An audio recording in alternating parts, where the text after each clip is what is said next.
Shalom saudara yang dikasihi di dalam Yesus Kristus.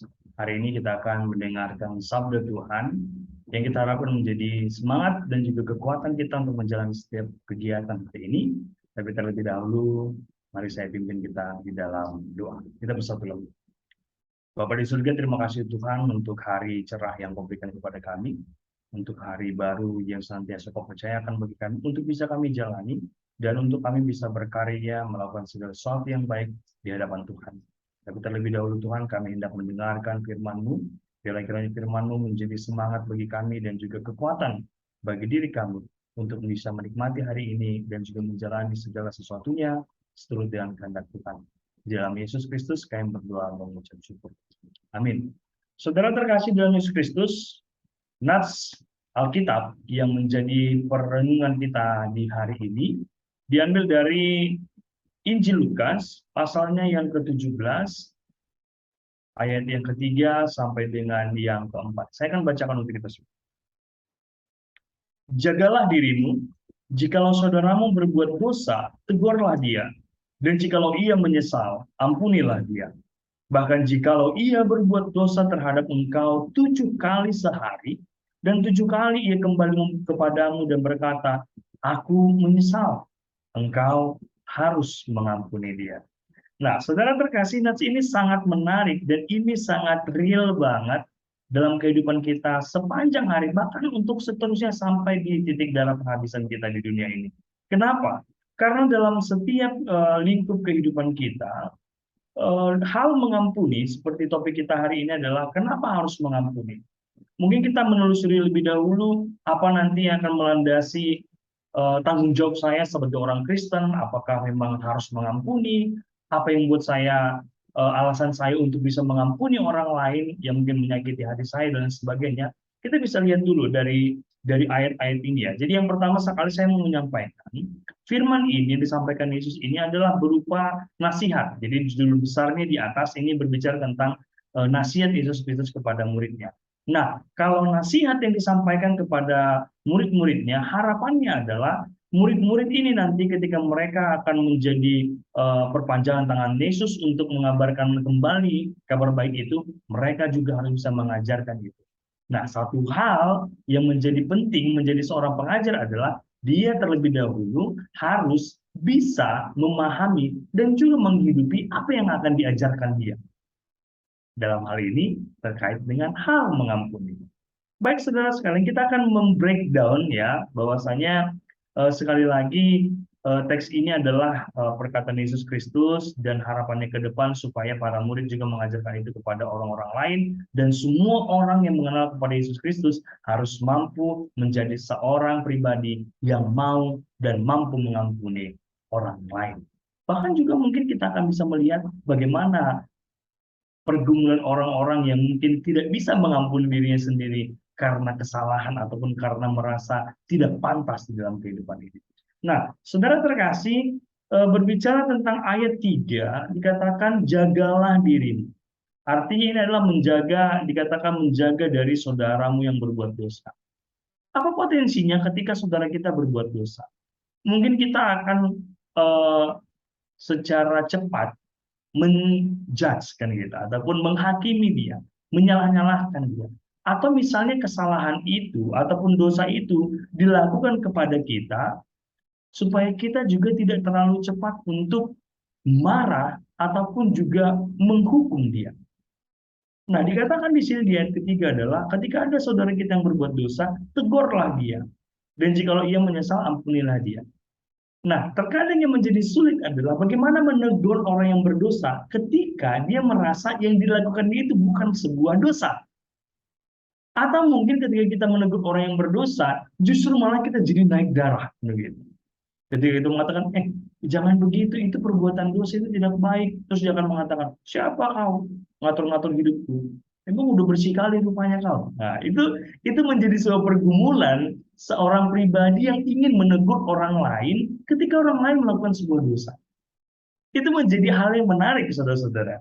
Karena memang bahwasanya di ayat 3 ini dikatakan jikalau ia menyesal, ampunilah dia. Ini berarti kalau dia menyesal dan akhirnya meminta maaf, contohnya seperti Daud ketika dia mengambil Bersheba dengan cara yang yang enggak banget gitu ya, yang banyak sekali modus-modusnya, tapi kemudian dia mengakui itu di depan nabi Tuhan dan dia berubah dan eh, dan Tuhan mengampuni dia. Atau contohnya seperti Yunus yang kabur dari perintah Tuhan. Hebatnya Tuhan nggak langsung menghukum dia dengan kematian, kan begitu. Tapi ketika itu Yunus masuk ke dalam perut ikan, dia kemudian ada sebuah perubahan diri, ada sebuah komitmen baru, akhirnya Tuhan mengampuni dia dan memberikan tanggung jawab yang besar kepada Yunus. Dan ada banyak sekali contoh-contoh di dalam Alkitab kita yang mendapatkan pengampunan dari Tuhan ketika mereka berbuat kesalahan dan dosa. Itu juga yang menjadi landasan kenapa kita di saat ini memang harus mampu dan harus mau mengampuni orang lain. Walaupun sulit, walaupun berat. Ya, misalnya mungkin ada kita yang mengatakan, ya nggak segampang itu Pak Pendeta gitu ya. Tapi yang jelas adalah kita pertama sekali kita tahu tanggung jawab kita. Apa yang menjadi poin penting kita, poin utama kita dalam hal belajar tentang firman Tuhan. Dan ini adalah salah satu pelajaran itu tentang hal mengampuni. Nah, kemudian ketika mengampuni orang lain yang berbuat salah, mungkin kepada kita pribadi gitu ya. Misalnya ada mantan kita yang mengajak balikan gitu kan, ataupun ada sahabat kita yang meminta maaf dan udah berulang kali, dan ketika kita sudah memaafkan kita jangan ngungkit-ngungkit lagi dong. Jadi kita jangan kayak mengulang-ulang memflashback ya untuk aku maafkan kemarin, ya kalau kemarin itu nggak aku maafkan kok, jadi dia berusaha kayak mengangkat-ngangkat terus permasalahan-permasalahan yang sudah selesai itu pun tidak boleh. Berarti dia tidak tulus, ya kan? Ataupun ada istilah orang sekarang ini, dia memaafkan, kayak gitu. Tapi sakit yang dia lakukan itu tidak akan aku lupakan. Wah, ini kan luar biasa. Sementara ajaran-ajaran firman Tuhan hari ini dikatakan, ya ketika ada seorang yang melakukan kesalahan, dia menyesal, kita harus mengampuni. Mengampuni itu ya benar-benar harus tulus dan ikhlas. Tidak ada lagi embel-embel di belakangnya. Oke, kuampuni kau, tapi kasihlah aku pinjam uangmu ya gitu kan, atau misalnya oke kuampuni kau tapi selama berapa lama ini kau harus tunduk sama perintahku ya, enggak gitu juga ya. Dan kemudian kita nanti kan saya simpulkan ke belakangnya ya. Dan kita lihat di ayat 4.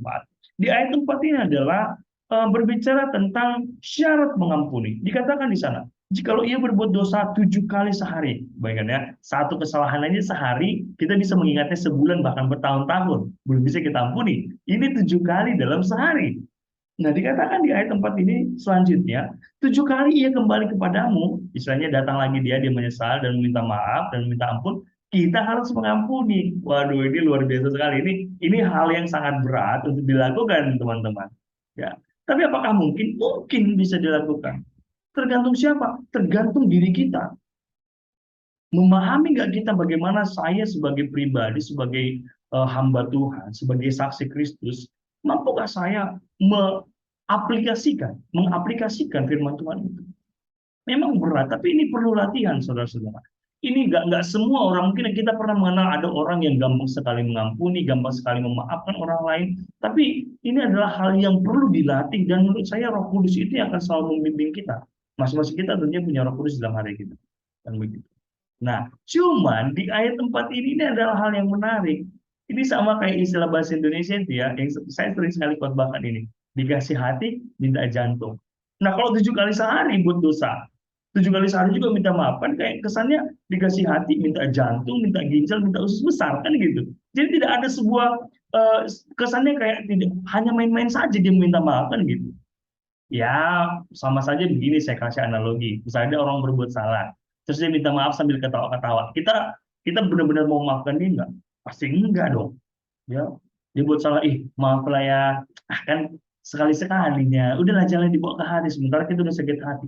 Kan nggak akan bisa kita memaafkan orang yang seperti itu, mengampuni orang yang seperti itu. Nah, ini adalah hal yang paling penting yang perlu kita pelajari, saudara-saudara kasih, teman-teman, bahwasanya alasan memang yang menjadi alasan utama kita untuk bisa mengampuni orang lain adalah karena Tuhan Yesus mengampuni kita. Jangankan 7 kali sehari, ya, bahkan hampir di setiap jam misalnya kita melakukan sebuah kesalahan terhadap Tuhan, terhadap sesama kita berbuat dosa setiap jamnya. Tapi ketika kita meminta maaf kepada Tuhan, kita diampuni. Itu yang membuat kita sampai hari ini kita bisa hidup, kita bisa memaknai bagaimana cara kerja Tuhan dalam kehidupan kita. Sama halnya seperti yang dikatakan di 1 Yohanes 1 ayat 7 sampai dengan 9. Kalau misalnya kita mengaku segala dosa kita dan kemudian ada itikat baik ya dan ada komitmen dari dalam diri kita, saya akan berubah Tuhan semampu saya, tapi bimbing saya Tuhan dalam perubahan ini, maka saya akan menjadi pribadi yang lebih baik. Dan semoga firman Tuhan kali ini mengajarkan kita untuk lebih bisa lagi mengampuni orang lain karena kita lebih dahulu sudah diampuni oleh Yesus Kristus. Amin. Kita bersatu dalam doa. Bapa di surga, terima kasih untuk firman-Mu hari ini. Kami tahu kami lemah dalam hal mengampuni, tapi kami percaya dalam setiap perjalanan kehidupan kami, Engkau akan menuntun kami, membimbing kami menjadi pribadi yang mampu mengampuni kesalahan orang lain, karena kami sudah terlebih dahulu diampuni oleh Tuhan kami yang baik, Yesus Kristus. Terima kasih Tuhan untuk firman-Mu. Di dalam nama anak-Mu Tuhan Yesus Kristus, kami berdoa dan mengucap syukur. Amin.